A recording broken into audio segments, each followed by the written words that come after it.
Salaar part 2 శౌర్యంగ పర్వం. అసలు ఈ ఒక్క సినిమా చాలు ఇండియన్ సినిమా రికార్డులన్నీ బద్దలవడానికి అంటున్నారే, నిజమేనా? అంతేకాదు, సాక్షాత్తు డైరెక్టర్ ప్రశాంత్ నీల్ తన కెరియర్లోనే ఇది బెస్ట్ స్క్రిప్ట్ అని ఎందుకన్నారు? పదండి, ఈ విషయాలన్నీ కొంచెం లోతుగా చూద్దాం. ఇప్పుడు అందరి మనసుల్లోనూ రెండే రెండు పెద్ద ప్రశ్నలు మెదులుతున్నాయి. మొదటిది, ఈ సలార్ 2 అనేది కేవలం ఒక సీక్వెల్ మాత్రమేనా, లేదంటే ఇండియన్ సినిమా గతినే మార్చేబోయే ఒక గేమ్ చేంజర్ అవుతుందా? ఇక రెండో ప్రశ్న మన రెబల్ స్టార్ ప్రభాస్ గురించి.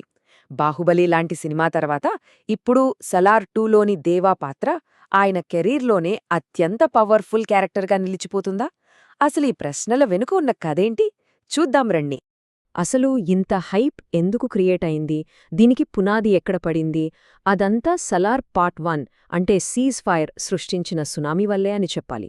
బాక్సాఫీస్ దగ్గర ఆ సినిమా సృష్టించిన విధ్వంసం అబ్బో మామూలుగా లేదు. ప్రపంచవ్యాప్తంగా ఏకంగా 700 కోట్లకు పైగా కలెక్ట్ చేసింది. డిసెంబర్ 22, 2023న రిలీజైన ఈ సినిమా కేవలం ఒక బ్లాక్ బస్టర్ మాత్రమే కాదు, అది ఒక రకంగా ఒక ప్రామిస్ అన్నమాట. అసలు కథ ఇంకా మొదలే అవ్వలేదు, ఇది జస్ట్ ట్రైలర్ మాత్రమే అని చెప్పకనే చెప్పిన ఒక పెద్ద ప్రామిస్. సరే, సినిమా అయిపోయింది. ఆ తర్వాత కొన్నాళ్లుగా పెద్దగా అప్డేట్స్ లేవు. కాని ఇంత నిశ్శబ్దం తర్వాత ఈ మధ్య చిత్ర బృందమిచ్చిన ఒకే ఒక చిన్న అప్డేట్ ఫ్యాన్స్లో మళ్లీ ఆశల్ని చిగురింపజేసింది. సినిమా అనౌన్స్ చేసి 2 ఏళ్లు అయిన సందర్భంగా వాళ్లు సోషల్ మీడియాలో ఒక పోస్ట్ పెట్టారు. ఏంటంటే, త్వరలోనే నెక్స్ట్ చాప్టర్పై ఫోకస్ పెడతాం అని. వినడానికిది చిన్నమాటే కావచ్చు, కాని దీని వెనకున్న సంకేతం మాత్రం చాలా చాలా పెద్దది. ఏంటది? సలార్ 2 పనులు మొదలవ్వబోతున్నాయి అని. అయితే ఈ అప్డేట్స్, ఈ హైప్ వీటన్నిటినీ మించిపోయి సినిమా మీద అంచనాల్ని ఆకాశాన్ని దాటించేసిన ఒకే ఒక్క విషయముంది. అదేంటో తెలుసా? డైరెక్టర్ ప్రశాంత్ నీల్ స్వయంగా ఇచ్చిన ఒక మాట. ఆయనేమన్నారంటే, సలార్ 2 నా కెరియర్లోనే బెస్ట్ మూవీ అవుతుంది. నేనిప్పటిదాకా రాసిన స్క్రిప్ట్స్ అన్నింటిలో ఇదే టాప్. ఆలోచించండి, జస్ట్ ఒక్క క్షణం ఆలోచించండి.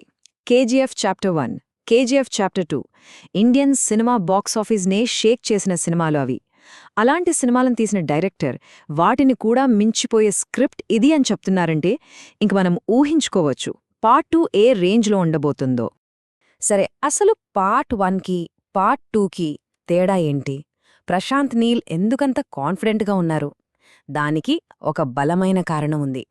పార్ట్ 1 అనేది కేవలం ఒక ఫౌండేషన్, ఒక పునాది లాంటిది.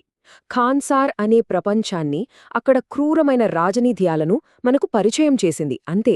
కాని పార్ట్ 2 అసలైన విస్ఫోటనం. ప్రాణస్నేహితులైన దేవా, వరదలు బద్ధశత్రువులుగా ఎలా మారతారు? ఆ సింహాసనం కోసం ఎంత భయంకరమైన రక్తపాతం జరుగుతుంది? ఈ ప్రశ్నలన్నింటికీ సమాధానమే పార్ట్ 2. ఇంకా సింపుల్గా చెప్పాలంటే, కేజీఎఫ్ 1 ఒక ఇంట్రొడక్షన్ అయితే, కేజీఎఫ్ 2 ఎలాగైతే ఒక పూర్తిస్థాయి విధ్వంసమో, సలార్ 2 కూడా సరిగ్గా అంతే. ఇది సినిమా కాదు, ఒక యుద్ధం. సరే, ఇదంతా బానే ఉంది, కథ అదిరిపోతుంది అంటున్నారు. కాని అసలు షూటింగ్ ఎప్పుడు మొదలవుతుంది? ఇక్కడే ఒక చిన్న చిక్కుముడి ఉంది. ఒకవైపు చూస్తే మన rebel star Prabhas, Rajasaab, Fauji, spirit, కల్కి 2 ఇలా ఒకదాని తర్వాత ఒకటి పాన్ ఇండియా ప్రాజెక్టులతో క్షణంతీరిక లేకుండా ఉన్నారు. ఇక మరోవైపు డైరెక్టర్ ప్రశాంత్ నీల్ కూడా ఎన్టీఆర్తో తన నెక్స్ట్ ప్రాజెక్ట్తో బిజీగా ఉన్నారు. అది దాదాపు 2026లో రిలీజ్ అవ్వచ్చు. అంటే ఈ ఆలస్యం వెనుకున్న కారణం ఒకటే, ఇద్దరూ తమ కమిట్మెంట్స్ని కంప్లీట్ చేసి ఆ తర్వాత ఎలాంటి కాంప్రమైజ్ లేకుండా పూర్తి సమయాన్ని సలార్ 2 కోసమే కేటాయించాలి అనుకుంటున్నారు. క్వాలిటీ కోసం కొంచెం టైం తీసుకున్నా పర్లేదు కదా. సరే, ఇప్పుడు ఇండస్ట్రీలో అందరూ అడుగుతున్న ఒకే ఒక్క $1 మిలియన్ క్వశ్చన్ ఏంటంటే, ఎన్టీఆర్ సినిమా తర్వాత ప్రశాంత్ నీల్ చేతిలోకి తీసుకునేది కేజీఎఫ్ 3నా లేక సలార్ 2నా? ప్రస్తుతం వినిపిస్తున్న టాక్ ప్రకారం చూస్తే సలార్ పార్ట్ 1 క్రియేట్ చేసిన హైప్ ఇంకా వేడివేడిగా ఉంది కాబట్టి ఆ వేడి చల్లారిపోకముందే పార్ట్ 2ను తీసుకురావాలని చూస్తున్నారట. అంటే కేజీఎఫ్ 3 కన్నా ముందే సలార్ 2 పట్టాలెక్కే అవకాశాలు చాలా ఎక్కువగా ఉన్నాయి. అయితే అఫీషియల్ అనౌన్స్మెంట్ వచ్చేవరకు మనం ఆగాల్సింది.